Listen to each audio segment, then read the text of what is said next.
தேசிய ஜனநாயக கூட்டணி ஒரு மாபெரும் தப்பு பண்ணிருக்கு.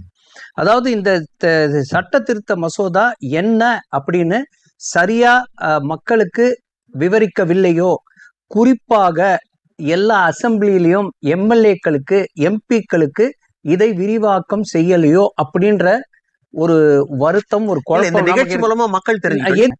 இன்னைக்கு திரு வன்னியரசு அவர்கள் என்ன பேசுறாருன்னா, அசம்பிளில இன்னைக்கு ஒரு தீர்மானம் கொண்டு வந்திருக்காங்க. அதாவது மத்திய அரசு இந்த சட்டத்தை கொண்டு வரக்கூடாதுன்னு ஒரு தீர்மானம்.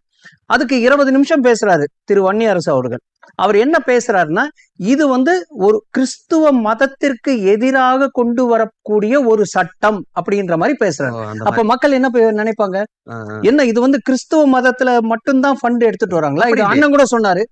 நம்ம மாநிலத்துல ஆளும் கட்சியில இருக்கிற ஒரு மந்திரி இப்படி பேசும்பொழுது நமக்கு வருத்தமா இருக்கு. ஏன்னா தெரியலையே, அதாவது பாக்குற மக்களுக்கு நீங்க சொல்லணும்ல. ஏன்னா இது அதுக்குதான் சொல்லிட்டு இருக்கேன். அது இது கிறிஸ்துவ மதத்தை தாக்குறதுக்கோ அவங்களுடைய நிதியை தடுப்பதற்கோ கொண்டு வரப்பட்ட ஒரு சட்டம் அல்ல.